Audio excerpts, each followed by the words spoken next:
நமது ராசி அறக்கட்டளையின் ஜோதிடம் தொடர்பான பதிவுகளை தொடர்ந்து பார்த்து வரும் வலைத்தள அன்பர்களுக்கு வணக்கம். மேஷ ராசிக்கான குரு பெயர்ச்சி பலன்களை இப்போது பார்க்கலாம். சேவலம்பி ஆண்டு ஆவணி மாதம் 17ஆம் தேதி 2/9/2017 சனிக்கிழமை காலை மணி 9:25க்கு ஸ்ரீ குரு பகவான் கன்னி ராசியிலிருந்து துலா ராசிக்கு சித்திரை 3ஆம் பாதத்தில் பெயர்ச்சி ஆகிறார். கடந்த ஒரு வருட காலமாக தங்கள் ராசிக்கு 6ஆம் இடத்தில் இருந்த குரு பல வகைகளில் பொருளாதார நெருக்கடிகளை தந்தார். தற்சமயம் குரு ராசிக்கு 7ஆம் இடத்துக்கு பெயர்ச்சி ஆவதால் அனைத்து செல்வங்களையும் தடையின்றி வாரி வழங்குவார். சித்திரை 3ஆம் பாதத்தில் துலா ராசிக்கு குரு வருகிறார். சித்திரை நட்சத்திரம் செவ்வாய் நட்சத்திரம் ஆகும். செவ்வாய் மேஷராசிக்கு அதிபதி. எனவே குரு மேஷராசியின் நட்சத்திரத்திலே நின்று மேஷராசியை 7ஆம் பார்வையாக பார்ப்பது மிகவும் சிறப்பான ஒன்று. இந்த குரு பெயர்ச்சியினால் அதிகம் பலன் அடையப் போகும் ராசிகளிலே மேஷராசியும் ஒன்று. குருவின் 7ஆம் பார்வையினால் கணவன் மனைவியிடையே ஒற்றுமை பலப்படும். குடும்பத்தில் மகிழ்ச்சியான சூழல் நிலவும். பிரிந்திருக்கும் தம்பதிகள் ஒன்று சேருவார்கள். பணவரவு சிறப்பாக இருக்கும். புதிய பொருட்கள் வீட்டு மனை வாங்கும் யோகம் உண்டு. ராசிக்கு 11ஆம் இடத்தை குரு தனது 5ஆம் பார்வையால் பார்ப்பதால் அனைத்து வகையிலும் லாபம் உண்டு. கேட்ட இடத்தில் தடங்களின்றி பணம் கிடைக்கும். வீட்டில் சுபகாரியங்கள் நிகழும். திருமணம் ஆகாத மேஷராசி அன்பர்களுக்கு நல்ல இடத்திலே வரன் அமையும்.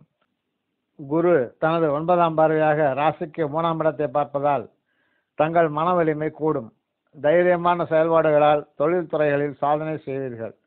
வேலையாட்கள் தடங்களின்றி வேலையை முடிப்பார்கள். பூமி தொடர்பான வேலைகள் வெற்றி தரும். மாணவர்கள் படிப்பில் புதிய சாதனைகளை நிகழ்த்துவார்கள். வியாபாரிகளுக்கு தொட்டதெல்லாம் லாபம்தான். அனைத்து துறைகளிலும் மேஷராசிக்காரர்கள் முன்னேறுவார்கள்.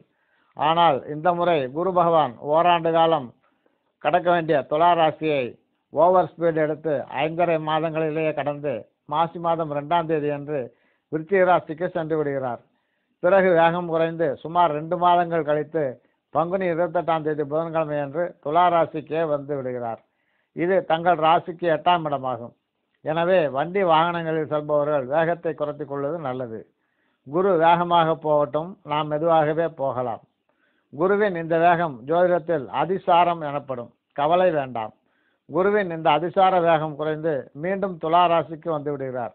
பின்னர் சுமார் 5 மாதங்கள் துலா ராசியிலே நின்று நற்பலன்களை தருவார். விருச்சிக ராசிக்கு குரு செல்லும் இந்த இடையிலுள்ள 2 மாத காலத்தில் மட்டும் கவனத்துடன் செயல்பட்டால் குருவின் அருள் மலையிலும் பொருள் மலையிலும் நான் எந்த ஆனந்தம் பெறலாம். தங்களின் ஜாதகத்தை கொண்டு குரு பெயர்ச்சி மற்றும் எதிர்கால பலன்களை தெரிந்து கொள்ள எங்களை தொடர்பு கொள்ளுங்கள். குரு பெயர்ச்சிக்கான மற்ற ராசிகளின் பலன்களையும் தெரிந்து கொள்ள தொடர்ந்து எமது பதிவுகளை பாருங்கள். நன்றி.